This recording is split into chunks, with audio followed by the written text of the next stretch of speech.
Assalomu alaykum, Migratsiya O'zbekiston ijtimoiy tarmoq obunachilari. Bugun sizlarga Latviya mamlakati hamda u yerdan taqdim etilgan ish o'rinlari haqida video davomida ma'lumot berishga harakat qilaman. Birinchi o'rinda Latviya vizasi haqida gapiradigan bo'lsak, Latviya vizasini olish osonroq Yevropa mamlakatlarining Schengen hududga a'zo bo'lganlari orasidan. Bu hududga nechta mamlakat kirishi haqida ham sizga video davomida to'liq ma'lumot aytib o'tishga, yevro brutto oylik maoshlarni ham sizga to'liq tushuntirib berishga harakat qilaman. Videoga yoqdi belgisini bosib kuzatishda davom etishingizni so'rab qolaman. Ana endi Latviya mamlakatidan qanday ish o'rinlari taqdim etilgan va qaysi kasb egalariga talab yuqori, oylik maoshlari qanaqa, yosh chegarasi, til talabi, ketish xarajati haqida sizga to'liq ma'lumot beraman. Xo'p, ana endi qanday kasb egalari u yerga kerak? Xo'p, o'qib eshittiradigan bo'lsam, bizni Telegram kanaliga ulanib olishingiz mumkin. Ulanib olishni ham ko'rsatib o'taman. Ya'ni kim Telegram kanalimizda Latviya, Yevropa bo'ylab, butun dunyo bo'ylab ish o'rinlari juda ko'p. Bemalol o'zingiz xohlaganingizni tanlab olishingiz mumkin. Men aynan Latviyani 7 ta vakansiyasini olib, hozir YouTube ijtimoiy tarmoq orqali sizga ma'lumot beraman.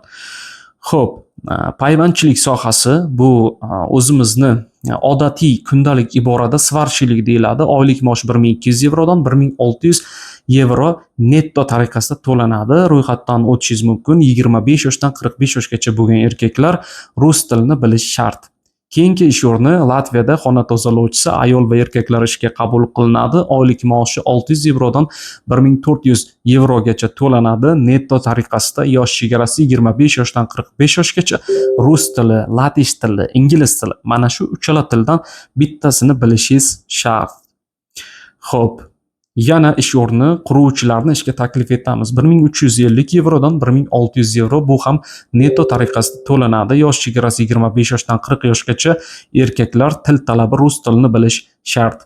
Yog'och eshiklar ishlab chiqarish, ya'ni duradgorlik sohasi bo'yicha ish o'rni 8 yevro soatiga to'lanadi. Bir oyda esa 1300 yevro bo'ladi.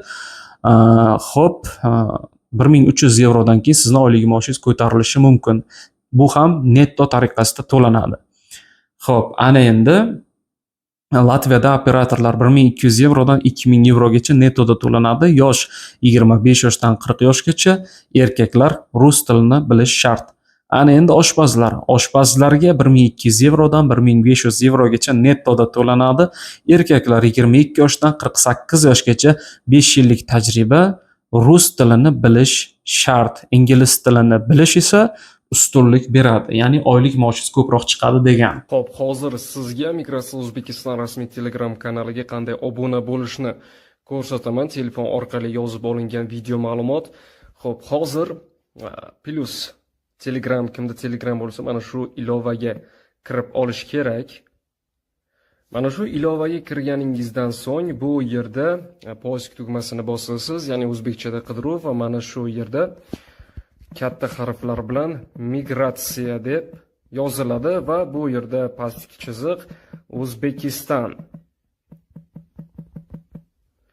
Xo'p, yozganingizda O'zbekiston migratsiyasi kelib chiqadi. Mana shu Migratsiya O'zbekiston rasmiy Telegram kanalining ustiga bosganingizda bu yerda ishchi vakansiya Germaniya bo'yicha va balki Janubiy Koreya, Kanada, boshqa davlatlar bo'yicha, Birlashgan Arab Amirliklari va dunyo bo'yicha 30 ta davlatga yaqin mamlakatlar ichidan ishchi vakansiyalar taqdim etiladi. Oylik maoshlar, ketish xarajatlari hammasi to'liq aytib o'tilgan. Mana shu bu yerda qoldirilgan havola orqali onlayn ro'yxatdan o'tish havolasiga kirib, ro'yxatdan bemalol o'tishingiz mumkin bo'ladi, agarda sizga qaysi tur davlatdagi bo'sh ish o'rni va vakansiya ma'qul kelsa.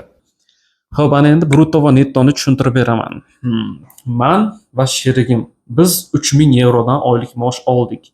Men bruttoda oldim, sherigim esa nettoda oldi. Brutto degani davlat 3000 yevro menga beradi, men 10% solig'ini to'layman. 3000 yevrodan 300 yevro davlatga qaytarib beraman, o'zimga qolgan 2700 yevro. Bo'ldi, mana shu. Sherigim 3000 yevro oldi, buni oylik maoshi nettoda oylik maosh olsangiz siz davlatga soliq to'lamaysiz, chunki davlat o'z soliqlarini olib tashlab sizga oylik maosh beradi. Xo'p, solig'i olib qolingan oylik maosh netto, solig'i olib qolinmasdan sizga beriladi va siz soliq to'lasangiz bunaqangi oylik maosh brutto deb ataladi. Xo'p, brutto va nettoni tushuntirib o'tdim. Xo'p, ana endi Schengen hududiga a'zo bo'lgan mamlakatlarning nomma-nom aytib o'taman va Schengen hududi nima ekanligini ham tushuntirib beraman. Birinchi o'rinda Schengen hududi Yevropa ikki qismga bo'linadi bu borada. Schengen hududiga a'zo bo'lgan mamlakatlar va Schengen hududiga a'zo bo'lmagan mamlakatlar. Deylik 29 ta mamlakat a'zo. Siz birorta mamlakat Latviyaga bordingiz sayohat vizasi orqali. Bemalol Germaniya, Fransiya, Italiya, Norvegiya, Finlandiya, Shvetsiya, Shvetsariya mamlakatlariga mashina, avtobus, samolyot yoki poyezd orqali bemalol borishingiz mumkin. Sizda chegara xizmatidan tekshiruvlar bo'lmaydi, bemalol o'tib qaytasiz. O'zbekiston ichida viloyatdan viloyatga qanday o'tib yursangiz, u yer ham shunday. Va 29 ta davlat kiradi. Pul birligi esa 29 ta mamlakat ichida bir xil yevro, ya'ni pul birligi bo'yicha ham sizda muammo bo'lmaydi. Bunisi davlatdan narigi davlatga o'tishingizga.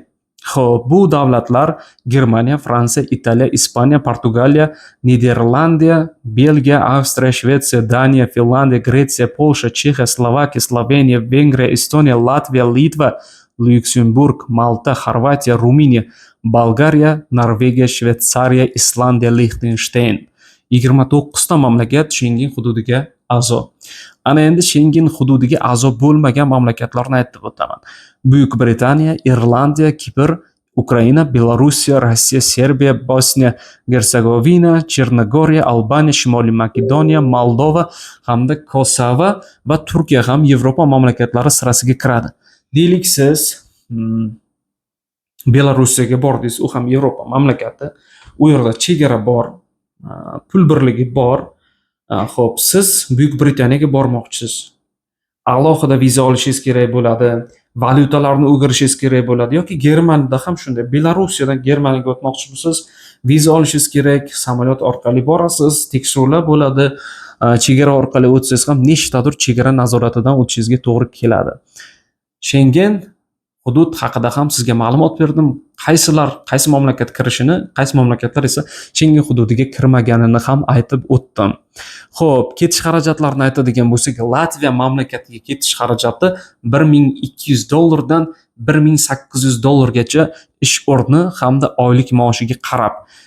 Raqobatchi xususiy bandlik agentliklari hamda Migratsiya O'zbekiston orqali ham ketsangiz bo'ladi. Bunda Migratsiya agentligi orqali ketsangiz sizga o'ylaymanki $800,000 atrofida aylanadi. Chunki bu yerda sizni hujjatlaringizga ketadigan xarajat hamda aviachiptangiz uchun ketadigan xarajatlar ham bor. Mana shuni ham inobatga olishingizni so'rab qolaman.